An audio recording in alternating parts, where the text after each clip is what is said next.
Ladies and gentlemen, distinguished guests, it is my honor to introduce the Mayor of Jerusalem, Nir Barkat.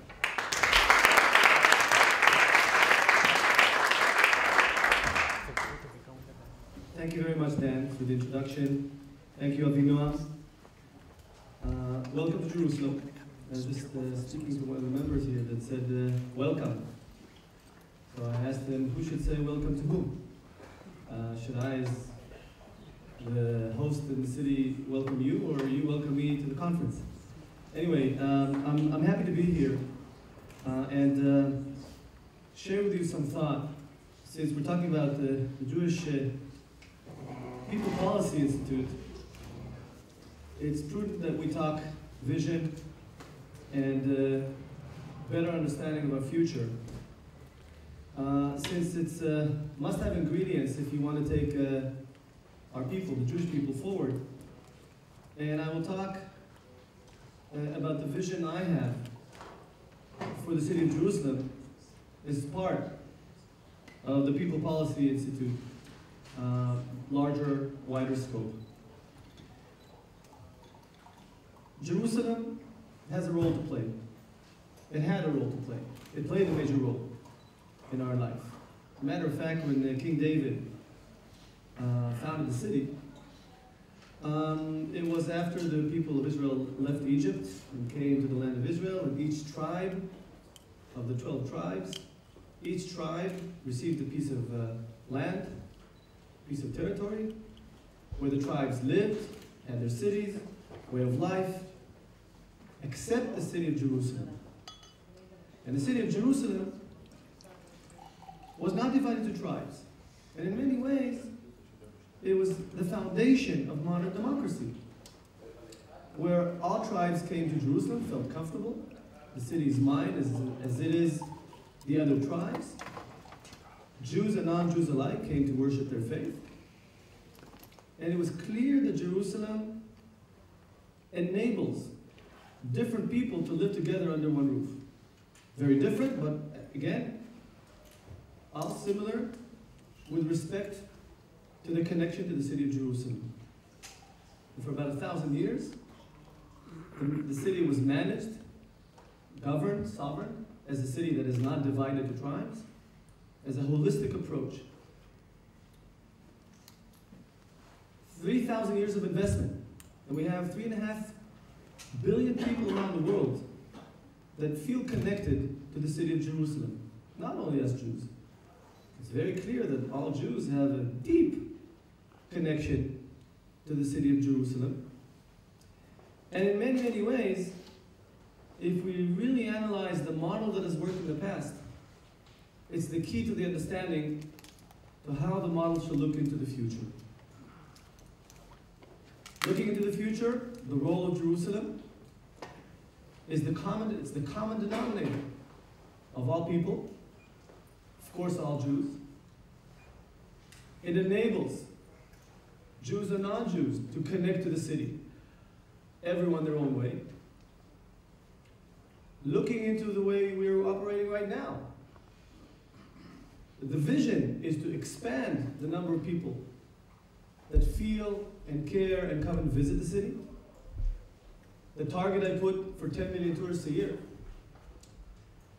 is the direction we should take to develop and open up the city for the benefit of the world to enjoy, as a united city, as a city that all the different sectors and tribes, secular, national religious, ultra-Orthodox, and everything in between, Jews and non-Jews alike, feel for the city and make sure that everyone has to feel respected and give respect to others.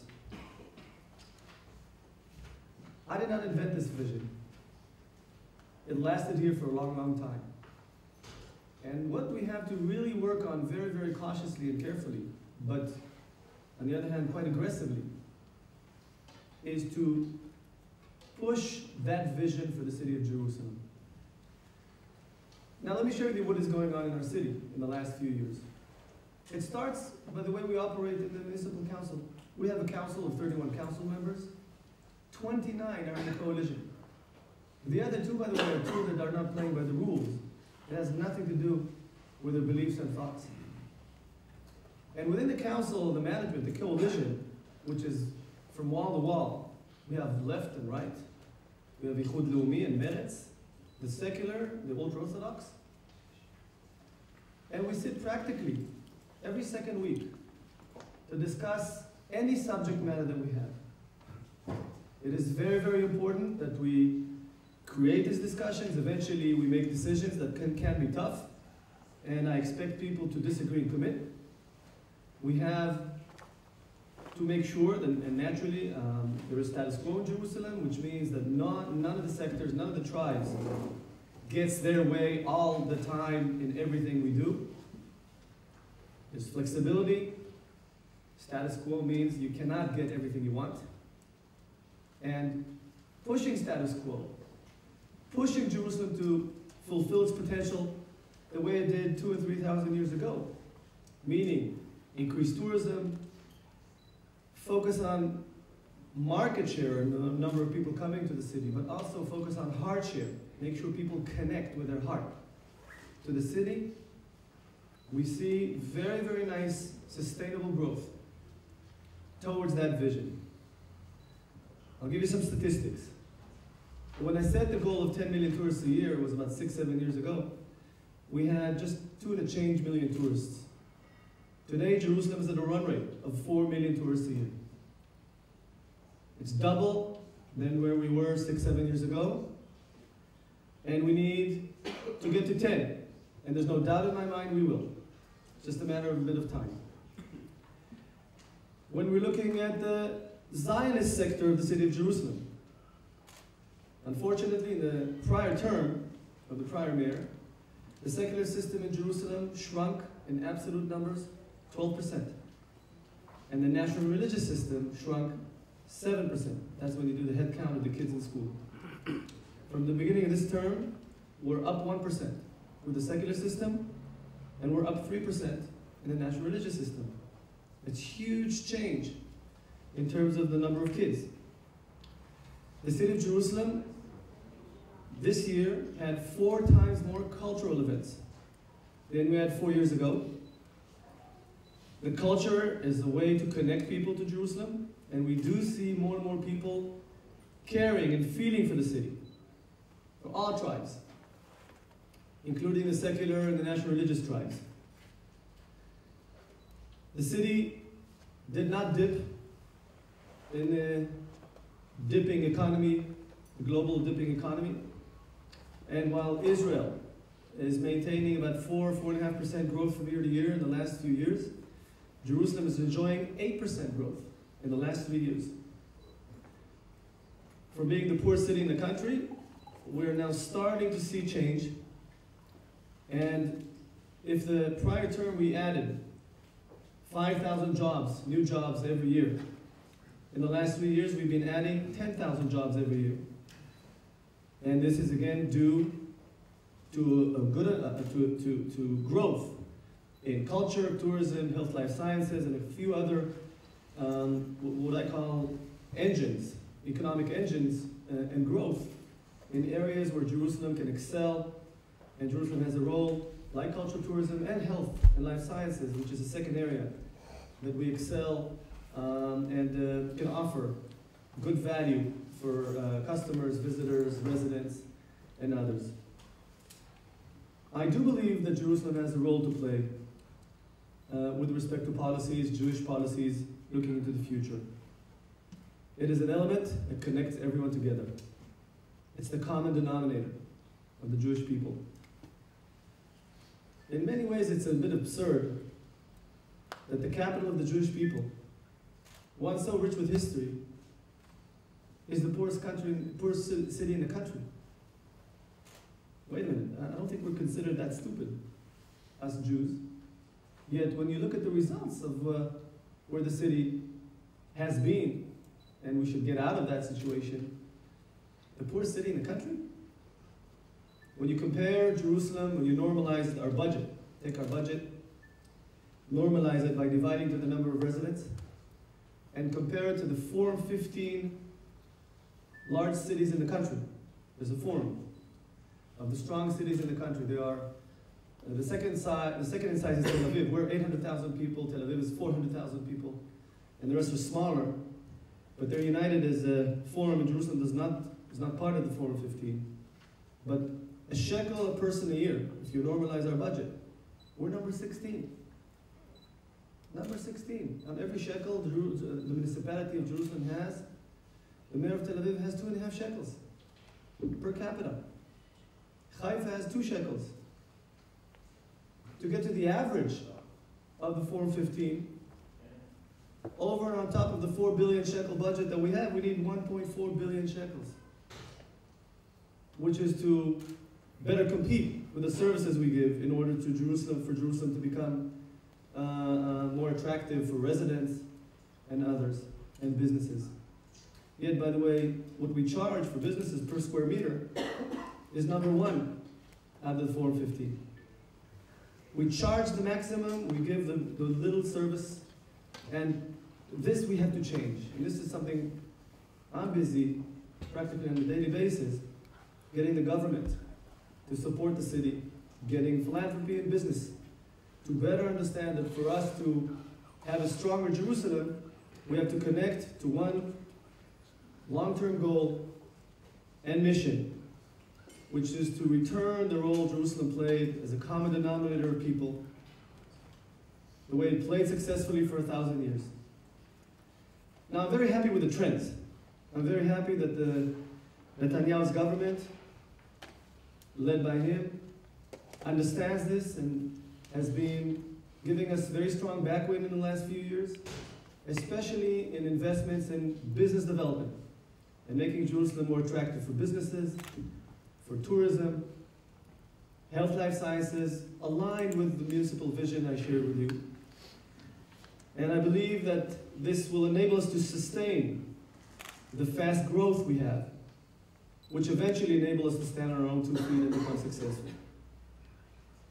I think the general goal we have is how to align interests, how to articulate the potential investments, how to get people to learn the city better.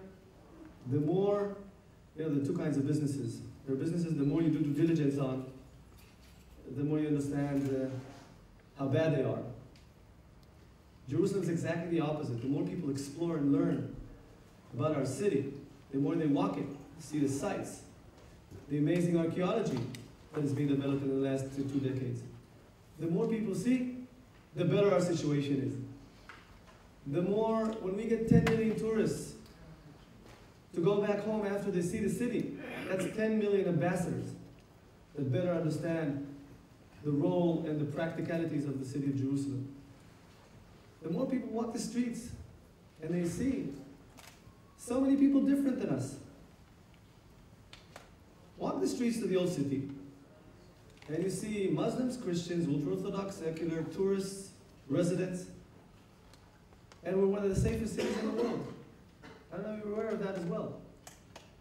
I've been sharing notes on crime levels with ex-Mayor Daley. We have 1/10 the crime rate. 1/10 the crime rate of Chicago when you combine crime and terror together in Jerusalem. 1/10 the crime rate of Moscow. 1/3 of New York.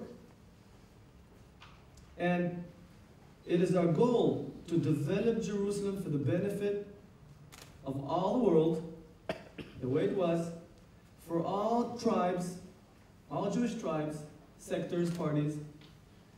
And I can tell you that in the last 4 years, we see the needle moving quite nicely.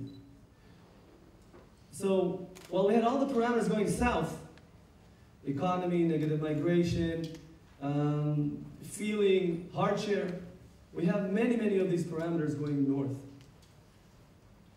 And this is not only the role of us residents or I as mayor, but I do think this is a national and a Jewish goal that is not controversial. Could have some people argue some of the parameters, but generally, Jerusalem is not controversial. its role is not controversial.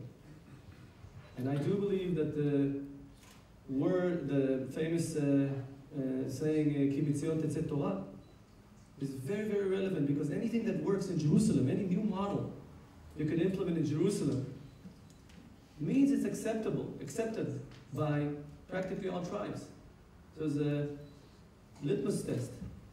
If it's accepted in Jerusalem, it can scale. If it can work here, there's a very, very good chance it can work anywhere with all the different tribes. And to test new ideas in Jerusalem, and they work, that means Ki mitzion yotzeh Torah.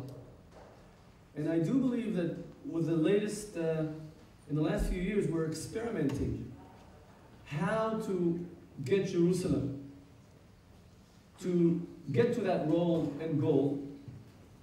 And once we do, we have successes on that trail, I do believe we're showing the way for a better future for the Jewish people, and of course the residents of Yerushalayim. You as an organization or an institute, and all the visitors and people coming here, for me, if you continue to remember that goal and the role Jerusalem has to play in the life of us Jews, the better Jerusalem does, I do believe it gets more and more people together and will definitely impact on a better future for all of the Jewish people. And with that, I will finalize my short words and wish us all, hopefully next year it's going to be better weather, to wish us all L'Shana Haba B'Yerushalayim Habnuya. Thank you very much.